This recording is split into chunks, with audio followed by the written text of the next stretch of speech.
In 1956, a woman walked into a West German courtroom. She had been convicted of war crimes in absentia and sentenced to life in prison. She wasn't there to surrender. She was there to sue the government for a widow's pension. Her lawyers presented a strictly administrative argument. Denying welfare benefits on moral grounds would undermine the rule of law. The court agreed. For the next 26 years, she collected taxpayer-funded checks while completely ignoring the life sentence hanging over her head. This was Lena Heydrich. Most historical accounts relegate her to the shadows as the widow of Reinhard Heydrich, the principal architect of the Holocaust. But Lena ran her own slave labor operation, personally beat prisoners, and insisted the Holocaust was a fairy tale until the day she died. Her victory established a legal blueprint, soon used by hundreds of other Nazi families. For the next 4 decades, she lived as a respected business owner and pensioner, distancing her public life from the labor camps she commanded. Born Lena von Osten to impoverished German aristocracy on the Baltic island of Fehmarn, she found her ideological home early. In 1929, at just 18 years old, she attended a rally where Adolf Hitler spoke. She joined the Nazi Party that same year. She had been a party member for 2 full years before she even met Reinhard Heydrich. At the time of their first dance at a rowing club, he was simply a humiliated young man, recently discharged from the Navy in disgrace without any real prospects. Lena saw an opportunity. She used her family's connections within the SS to push her new fiancé into the organization. Under her direction, he secured an interview with Heinrich Himmler, who immediately recognized his brutal efficiency and total lack of restraint. Lena did not fall under the spell of a charismatic leader.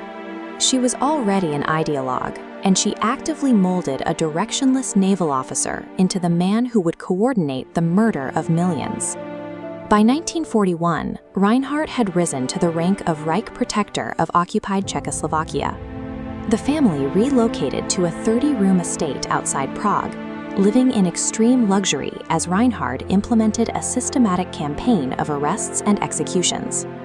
The following year, Czech resistance fighters ambushed his car. He died from his wounds 8 days later. In response, the Nazi hierarchy authorized brutal reprisals, completely destroying the village of Lidice and murdering or deporting its entire population. Lena received a different kind of attention from the state. She was given the Panenske Brezhany estate and a captive labor force of 150 Jewish men pulled from the Teresienstadt ghetto. She stood at her corner window with binoculars, monitoring their work. If a prisoner slowed down, she didn't quietly report them. She walked outside, spat on starving men, and commanded the SS guards to whip them while she watched. Her exploitation of these prisoners eventually became so aggressive that Heinrich Himmler himself had to intervene. After she repeatedly demanded compensation for using forced laborers from another camp, the SS chief ended up paying her rent directly from his personal account, just to make her stop. By 1943, the Heydrich family had lived on the Panenske Brezhany estate for 2 years. But on the afternoon of October 24th, their luxury was interrupted by a private tragedy. Lena's 10-year-old son, Klaus, was struck by a truck on a road just outside the estate gates. A Jewish doctor, part of the forced labor squad working the grounds, sprinted to the boy.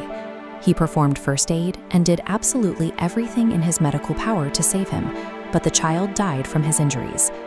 Lena's immediate response was twofold. First, she demanded the execution of the truck driver.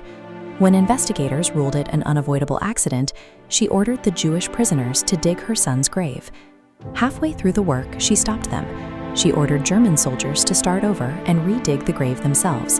She declared that an Aryan child could not rest in earth that had been touched by Jewish hands, even the hands of the doctor who had desperately tried to save his life. In her deepest moment of personal grief, there was no breakthrough of shared humanity.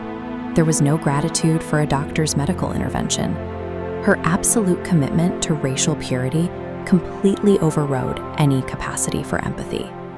When Germany surrendered in May 1945, the Allied forces liberated the concentration camps. Knowing war crimes trials were imminent, Lena fled back to the tiny island of Fehmarn where she was born. Czechoslovakia documented her specific abuses at the estate and sentenced her to life in prison in 1948. But British occupation forces controlling Fehmarn refused the extradition request, prioritizing Cold War political tensions over holding perpetrators accountable. The West German denazification process provided her ultimate shield. In this legal hierarchy, she was classified at the very bottom as a Mitläuferin, a follower, a tier reserved for office clerks. Yet for running a concentration camp and torturing Jewish men, she received only a 75 Deutsche Mark fine. This institutional misclassification didn't just set her free, it officially sanitized her past. It gave her the legal standing of a harmless bystander, which she immediately weaponized to demand state support. During the 1950s, political parties in West Germany actively blocked legislation that would have excluded the families of war criminals from state welfare. Because the law remained neutral on moral grounds, the courts had no choice but to approve Lena's pension application. She used those taxpayer funds to build a comfortable life. She opened a guest house on Fehmarn called Burgfrieden, which quickly became an informal sanctuary where former SS officers gathered to drink and help each other evade justice. She lived until 1985, completely unbothered by her past. In interviews recorded late in her life, she dismissed the Wannsee Conference documents and survivor testimonies, publicly declaring the Holocaust was an impossible fairy tale. Her peaceful retirement on a Baltic island forces a difficult look at the aftermath of the war. When courts prioritize bureaucratic procedure over historical facts, the very systems designed to rebuild a society end up funding the people who tried to destroy it.